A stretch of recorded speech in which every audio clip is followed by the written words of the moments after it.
जय श्री कृष्ण। साथियों, लोग कहते हैं कि कुछ जगहें सिर्फ मंदिर नहीं होती, उनमें समय, रहस्य और शांति तीनों साथ रहते हैं। सोमनाथ भी ऐसी ही जगह है। यहाँ की हवा, समुद्र और पत्थर एक पुराने रहस्य की तरह महसूस होते हैं।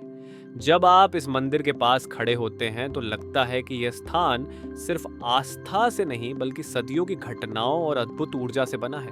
सोमनाथ को समझना आधा जानना और आधा महसूस करना है। आइए अब हम बात करते हैं भारत के पहले ज्योतिर्लिंग पवित्र सोमनाथ ज्योतिर्लिंग की। इस कहानी की जड़ में चंद्रदेव का गर्व, दक्ष का श्राप और भगवान शिव की करुणा है। कहते हैं कि समुद्र की लहरें उन जगहों पर अपनी आवाज बदल देती हैं जहां कोई पुरानी कहानी छिपी होती है। सोमनाथ भी ऐसी ही जगह है। हवा और समुद्र मानो किसी प्राचीन कथा की रक्षा करते लगते हैं। यह वही स्थान है जिसे कई बार तोड़ा गया, लेकिन हर बार इसे फिर से बनाया गया। इसकी शुरुआत चंद्रदेव से होती है। एक समय था जब चंद्रमा केवल आसमान की रोशनी नहीं था, वह देवलोक में सुंदरता का प्रतीक माना जाता था। उनका तेज इतना ज्यादा था कि देव सभा में उनके आते ही चमक फैल जाती थी। लेकिन यही तेज धीरे धीरे अहम में बदल गया। यह कहानी चंद्रदेव से शुरू होती है। देवताओं में उन्हें सबसे सुंदर और सबसे प्रकाशमान माना जाता था। जब वे आकाश में चलते थे तो उनकी चांदनी धरती को ऐसे छूती थी जैसे कोई माँ अपने बच्चे के माथे पर हाथ फेर दे। उस रोशनी में एक शांति थी, एक ठंडक थी जो मन को भीतर तक सुकून देती थी। चंद्रदेव ने दक्ष प्रजापति की 27 पुत्रियों से विवाह किया था, जिन्हें हम 27 नक्षत्रों के रूप में जानते हैं। विवाह के समय चंद्रदेव ने वचन दिया था कि वे अपनी सभी पत्नियों से समान प्रेम करेंगे, लेकिन धीरे धीरे उनका मन एक ही जगह ठहर गया। उनकी प्रिय पत्नी रोहिणी का सौंदर्य, सरलता और कोमल स्वभाव उन्हें अपनी ओर खींचता गया। वे दिन का ज्यादातर समय उसी के साथ बिताने लगे। बाकी 26 पत्नियां अकेली पड़ गईं और उनके मन में दुख और उपेक्षा भर गई। एक दिन सबने मिलकर अपने पिता दक्ष प्रजापति से शिकायत की। दक्ष, जो अपने तेजस्वी और अनुशासन प्रिय स्वभाव के लिए प्रसिद्ध थे, पहले शांत रहे। उन्होंने चंद्रदेव को समझाने की पूरी कोशिश की। कहा कि न्याय वही है जब सबके साथ समान व्यवहार हो। लेकिन चंद्रदेव ने इसे हल्के में लिया और अपने व्यवहार में कोई बदलाव नहीं किया। यह देखकर दक्ष का धैर्य टूट गया। उनका क्रोध बढ़ा और उन्होंने चंद्रदेव को कठोर श्राप दे दिया। उन्होंने कहा कि आज के बाद तुम्हारा तेज हर दिन कम होता जाएगा, तुम क्षीण होते जाओगे और एक दिन तुम्हारी चमक पूरी तरह मिट जाएगी। श्राप के शब्दों के साथ ही चंद्रदेव की रोशनी फीकी पड़ने लगी। उनका चेहरा मुरझा गया, शरीर कमजोर होने लगा। स्वर्ग में बेचैनी फैल गई, क्योंकि चंद्रमा के बिना रात का संतुलन बिगड़ने लगा था। धरती पर भी अंधकार गहराने लगा। आर्ष और देवता परेशान होकर उपाय खोजने लगे कि बिना चंद्र की रोशनी के प्रकृति कैसे संतुलित रहेगी। चंद्रदेव भी घबरा गए। वे एक देवता थे, लेकिन श्राप ने उन्हें असहाय कर दिया। वे एक देवलोक से दूसरे देवलोक में गए, सभी से मदद मांगी, मगर हर जगह एक ही उत्तर मिला कि दक्ष के श्राप को कोई नहीं रोक सकता। आखिरकार एक आर्ष ने कहा कि अगर कोई उनकी रक्षा कर सकता है तो वह एक ही शक्ति है, महादेव। वही त्रिदेव जो करुणा के सागर हैं और भक्तों की पुकार तुरंत सुन लेते हैं। यह सुनकर चंद्रदेव तुरंत पृथ्वी पर आए और एक शांत जगह की खोज शुरू की, जहां न कोई शोर हो न कोई विघ्न। समुद्र के किनारे एक स्थान उन्हें बेहद पवित्र और शांत लगा। लहरें ऐसे उठती गिरती थीं जैसे उन्हें सहारा देने की कोशिश कर रही हों। चंद्रदेव ने यहीं कठोर तपस्या शुरू कर दी।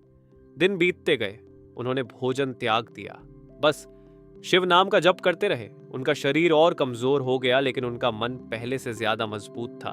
माना जाता है कि उनकी तपस्या इतनी कठिन थी कि समुद्र की लहरें भी उनके आसपास धीमी हो जाती थी। हवा रुककर मानो उनकी साधना देखती थी। हर दिन उनका तेज घटता जाता, पर भक्ति बढ़ती जाती। कई देवता चुपचाप दूर से यह तपस्या देखते रहे और मन ही मन आश्चर्य करते कि इतना कमजोर हो चुका देवता भी इतनी दृढ़ता दिखा सकता है। आखिरकार वह क्षण आया जब महादेव स्वयं प्रकट हुए। उनके प्रकट होते ही पूरे वातावरण में एक दिव्य प्रकाश फैल गया। चंद्रदेव उनके सामने गिर पड़े। शिव ने उन्हें उठाया और कहा कि चंद्र, तुमसे गलती हुई है, लेकिन तुम्हारी भक्ति सच्ची है। सच्चे मन से की गई प्रार्थना कभी व्यर्थ नहीं जाती। महादेव ने श्राप को पूरी तरह समाप्त नहीं किया, क्योंकि दक्ष का वचन भी आदर योग्य था, पर उन्होंने एक नया नियम स्थापित किया। उन्होंने कहा कि तुम्हारा तेज कभी घटेगा और कभी बढ़ेगा, अंधकार भी होगा और फिर उसी में से तुम्हारी रोशनी लौटेगी। इस तरह पूर्णिमा और अमावस्या का चक्र शुरू हुआ। चंद्रमा का बढ़ना और घटना इसी वरदान का फल है। उसी स्थान पर जहां चंद्रदेव ने तपस्या की थी, शिव का दिव्य स्वरूप प्रकट हुआ। यही आज सोमनाथ कहलाता है, यानी सोम के नाथ, चंद्र के भगवान शिव। ये सिर्फ एक मंदिर नहीं, बल्कि उस क्षण की याद है जब एक देवता ने अपने अहंकार को त्याग कर भक्ति के सहारे नया जीवन पाया। समय बीतता गया, राजवंश बदलते गए, लेकिन सोमनाथ की शक्ति कभी कम नहीं हुई। यह मंदिर कई बार तोड़ा गया। महमूद गजनी जैसे आक्रमणकारियों ने इसे खंडहर बनाने की कोशिश की, लेकिन हर बार किसी न किसी भक्त ने इस मंदिर को फिर से खड़ा कर दिया। लगता है जैसे सोमनाथ खुद कहता हो कि तुम मुझे गिरा सकते हो, लेकिन मेरी आस्था को नहीं। आज भी समुद्र की लहरें मंदिर की दीवारों से टकराकर मानो वही पुरानी कथा दोहराती हैं। पुराने ग्रंथों में मंदिर के कुछ रहस्यों का भी उल्लेख मिलता है। कहा जाता है कि प्राचीन समय में सोमनाथ के गर्भगृह में एक ऐसा शिवलिंग स्थापित था जिसमें अद्भुत ऊर्जा थी। लोग मानते थे कि इस शिवलिंग का संबंध धरती के केंद्र से था और मंदिर एक प्राचीन रेखा के आरंभ बिंदु पर बना था। यह सत्य है या कोई परंपरा, इसका प्रमाण किसी के पास नहीं, लेकिन इससे सोमनाथ का महत्व और भी बढ़ जाता है। एक और रहस्य भी जुड़ा है। पुराने समय में यहाँ एक अनमोल रत्न रखा गया था जो चंद्रमा की रोशनी को अपने भीतर समेट लेता था। कहते हैं पूर्णिमा की रात जब उसकी सतह पर चंद्र किरणें पड़ती थीं, तो पूरा मंदिर हल्की सुंदर चमक से भर जाता था। समय के साथ वह रत्न गायब हो गया या छुपा दिया गया, ये कोई निश्चित रूप से नहीं बता सकता। लेकिन आज भी कई भक्त कहते हैं कि रात में मंदिर की दीवारों पर हल्की चमक महसूस होती है, जैसे कोई पुरानी याद फिर से जाग उठी हो। सोमनाथ की यात्रा सिर्फ एक मंदिर की यात्रा नहीं, बल्कि मन और आत्मा की गहरी यात्रा है। ये कथा हमें सिखाती है कि अहंकार मन को बांधता है, श्राप रास्ता बदल देता है, तपस्या मन को शुद्ध करती है और शिव की कृपा जीवन को फिर से उठने की शक्ति देती है। अगर आपको यह कहानी अच्छी लगी हो तो इसे लाइक करें, शेयर करें और चैनल को सब्सक्राइब करें, ताकि ऐसी और पौराणिक कथाएं आप तक पहुंचती रहें। हर हर महादेव।